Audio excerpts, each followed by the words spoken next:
Will the Bengals beat the Chargers and improve to 8-4?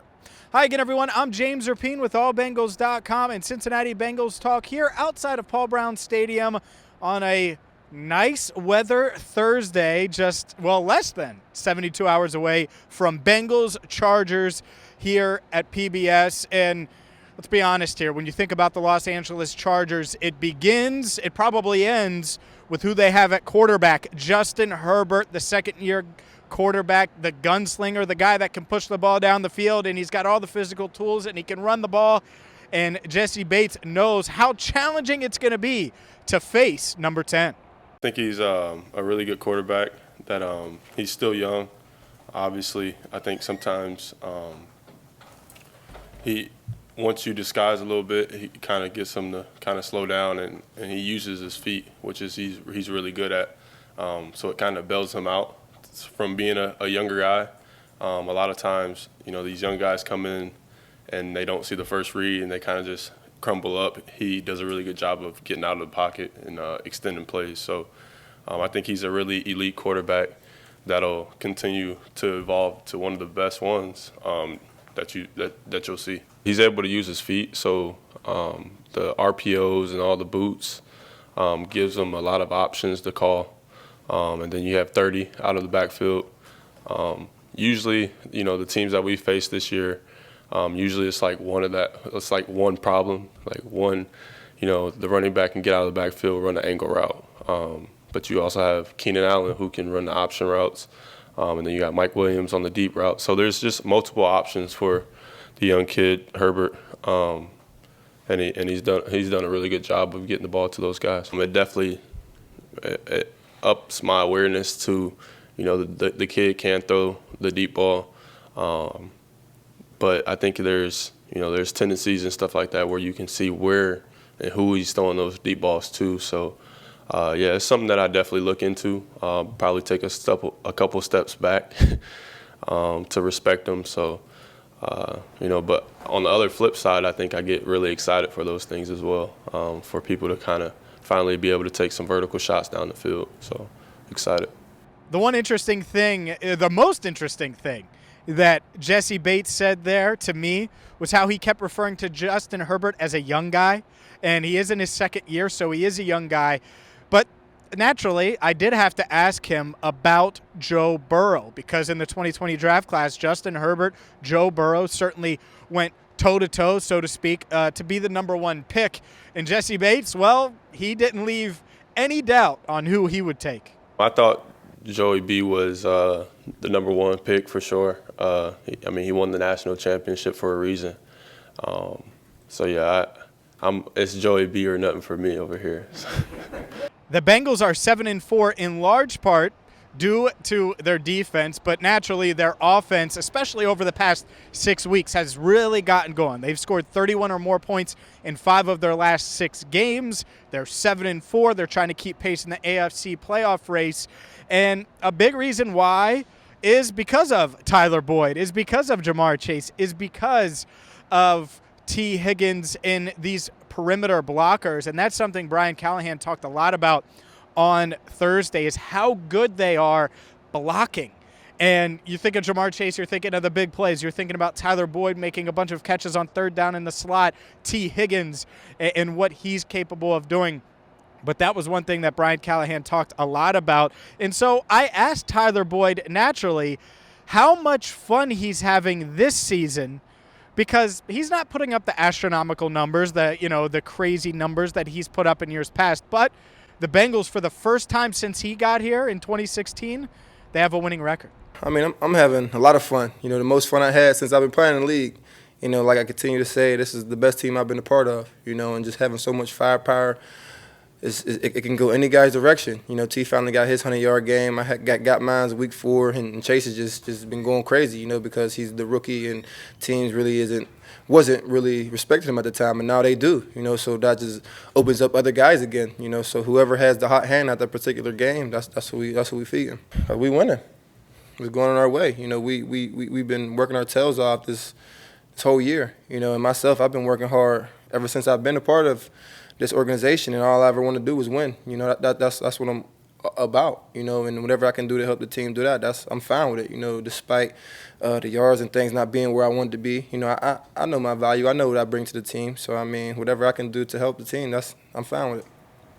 The Bengals' rushing attack has certainly got going in recent weeks. And, yeah, part of it's the blocking. Part of it is the blocking as in the wide receivers blocking. And then part of it's Frank Pollock and what he's brought to this offensive line room. Tyler Boyd, well, there's a pretty good clip on what Pollock has brought, the differences and changes he's made. And, I think you'll enjoy this one. Our line is doing a great job, first and foremost. That's what we're going to start with. But, in order for Mixon to break all the way through, we got to put hats on the DBs, because he always break through the first line. And if we put hats on guys after 10 yards, then we keep pounding it. Why wouldn't you? That's running the ball is what's going to win us a championship.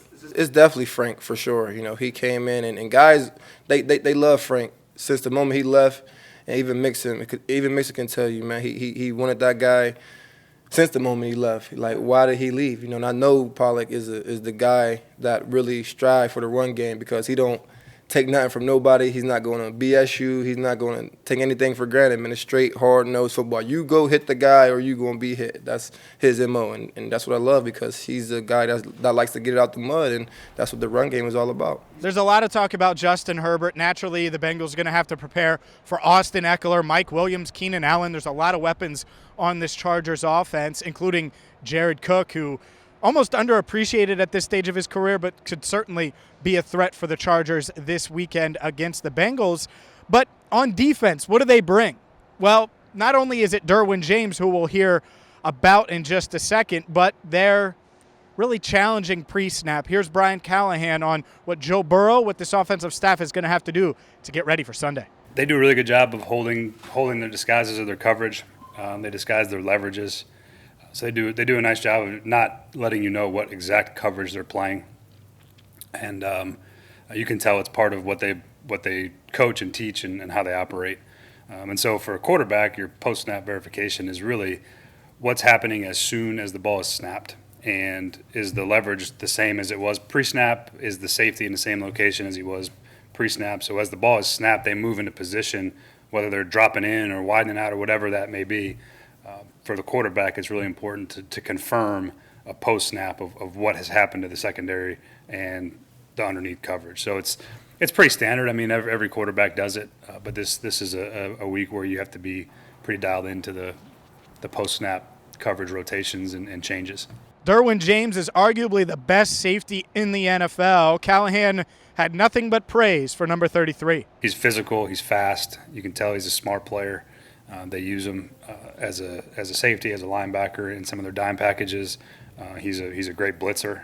He's hard for running backs to protect against. He's a really good player, and you always have to know where he is. They got a couple guys that can wreck a game, and he's one of them. I was going to ask how much time you allot for post-snap verification. You don't have much. You better do it quickly. What do you think? Half second, quarter of a second? Probably somewhere in that range. It's very quick, and it's just part of the quarterback's vision as he takes his drop and gets the ball from center. You can't stare at it all day because there's number 97's coming to hit you too, so you don't have a whole lot of time.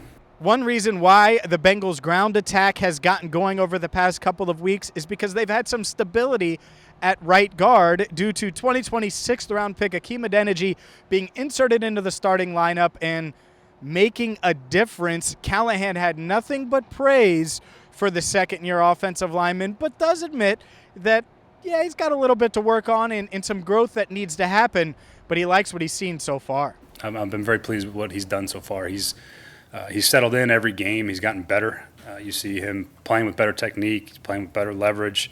His pads are playing lower, all those things that go into playing offensive line at a high level. He settled it down, and he's really smart, and he's done a good job of taking all the things because he's got some experience from the year before. He's played multiple positions. He's got tackle athleticism, so you can see he can climb at the second level, and he can move his feet really well in pass protection. And he's got strength. He's a strong guy, and he's really athletic. So each game that goes by, you see him getting more comfortable, playing with better technique, playing more under control. He's done a nice job settling down the right guard spot for us the last 2 weeks. We hope that he would be the answer to help getting that spot settled and playing at a higher level than we had yet this year, and so far he's done that. He's certainly got a ways to go. He's not a perfect player by any stretch. No, none of them are. Nobody is. But he's done a good job, and he's gotten better every week he's went out there, which I think is the key. And I think he's going to continue to ascend because he does. He possesses traits that make you really excited about what his full potential could be when he realizes it. We have a ton coming your way this week, Bengals fans, and I get it. It's Thursday. You're like, what? The week's almost over. Friday, we have a really, really special interview. Lindsey Patterson working on it as we speak. Plus, we have our predictions. We'll have our game day report. And so what you should do right now, if you haven't already, hit that subscribe button, ring the bell so you get notified and get all of our alerts when we post new videos, because you're getting the latest information from Paul Brown Stadium right behind me as the Bengals look to make a playoff run for the first time since 2015. Why else wouldn't you want to be here? Make sure you hit that subscribe button. Thank you so much for watching. We're excited about the channel growth and want to keep it pushing here as we are officially in December, even though to me, this feels like October weather on a Thursday. For Andrew Fox Miller, I'm James Rapien. Thank you so much for watching. James Rapien signing off for now from Paul Brown Stadium.